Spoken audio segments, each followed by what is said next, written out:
மக்கள் வணக்கம்.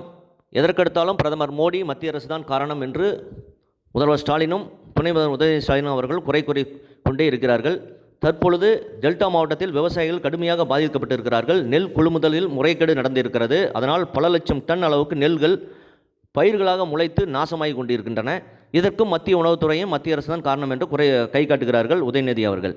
ஆனால் மத்திய அரசு சன்ன நகர் நெல்லுக்கு இந்த ஆண்டு குவிண்டாலுக்கு 2389 ரூபாய் கொடுக்கிறது. அதனுடன் 156 ரூபாய் தமிழ்நாடு அரசு சேர்த்து மொத்தமாக 2545 ரூபாய் விவசாயிகளுக்கு கொடுக்கிறார்கள்.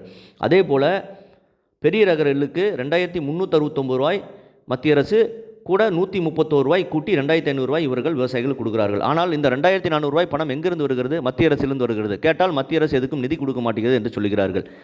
அது மட்டுமல்ல, கொள்முதல் செய்ததற்கு இவர்களுக்கு 50 ஆண்டு காலம் அனுபவம் இருக்கிறது என்று மத்திய உணவுத்துறையே சொல்லியிருக்கிறது. அப்படி இருக்கும்போது இவர்கள் சரியான கொள்முதல் செய்த நெல்லை வறண்ட மாவட்டமான ராமநாதபுரம் மற்றும் விருதுநகருக்கு அனுப்பி முறையாக சேமித்து வைத்திருந்தால் இந்த நிலைமை வந்திருக்காது. விவசாயிகள் இன்று கண்ணீர் விட்டு கொண்டிருக்கிறார்கள். அது மட்டுமல்ல, இவர்கள் செறிவூட்டப்பட்ட அரிசியை அவ்வப்பொழுது பரிசோதனைக்கு அனுப்ப வேண்டும் என்பது விதி. இவர்கள் சரியாக செறிவூட்டப்பட்ட அரிசி சரியான நேரத்திற்கு மத்திய அரசிடம் அனுமதி அதுக்கு சர்டிஃபிகேட் பெறவில்லை. இதுதான் காரணம். ஆனால் மத்திய அரசு அனுமதி கொடுக்காதனால் நாங்கள் நெல்லை கொள்முதல் செய்வது என்று உணவுத்துறை அமைச்சர் சக்கரபாணி அவர்கள் பொய் சொல்கிறார். ஆகவே எல்லாமே திருப்பு. எதெடுத்தாலும் மத்திய அரசை காரணம் காட்டி இவர் தப்பிக்க பார்க்கிறார்கள். இவர்கள் 1000 கோடி டாஸ்மார்க்கில் ஊழல் செய்கிறார்கள், 30,000 கோடி ஊழல் செய்வதாக அவர்கள் அமைச்சரே சொல்கிறார். இதற்கும் மத்திய அரசு மோடி அவர்களுக்கும் என்ன காரணம்? என்ன சம்பந்தம் இருக்கிறது? ஆகவே விவசாயிகள், டெல்டா விவசாயிகள், நீங்கள் புரிந்து கொள்ள வேண்டும்.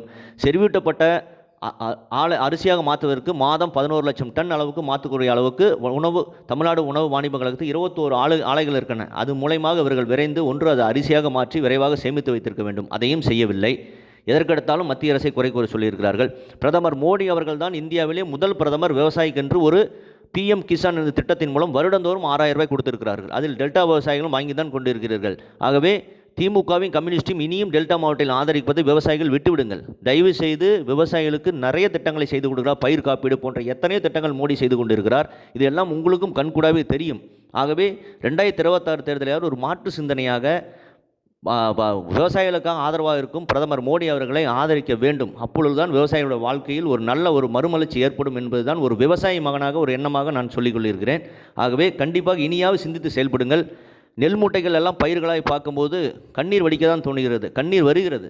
ஆகவே விவசாயிகள் நீங்கள் தான் சிந்திக்க வேண்டும். உங்களுடைய வாழ்க்கை முன்னேற வேண்டும் என்றால் நீங்கள் சிந்திக்க வேண்டும். உங்களுடைய 2026 ஒரு மாற்று சிந்தனையாக நீங்கள் வாக்களித்து உங்களுடைய வாழ்க்கையை மறுமலர்ச்சியாக மாற்றிக்கொள்ள வேண்டும் என்பதுதான் இந்த பதிவின் நோக்கமாக இருக்கிறது. இதை பற்றி உங்கள் கருத்து என்பதை கமெண்ட் செய்யுங்க. சேனலை ப்ளீஸ் சப்ஸ்கிரைப் அண்ட் ஷேர் செய்யுங்கள். நன்றி, வணக்கம், ஜெய்ஹிந்த்.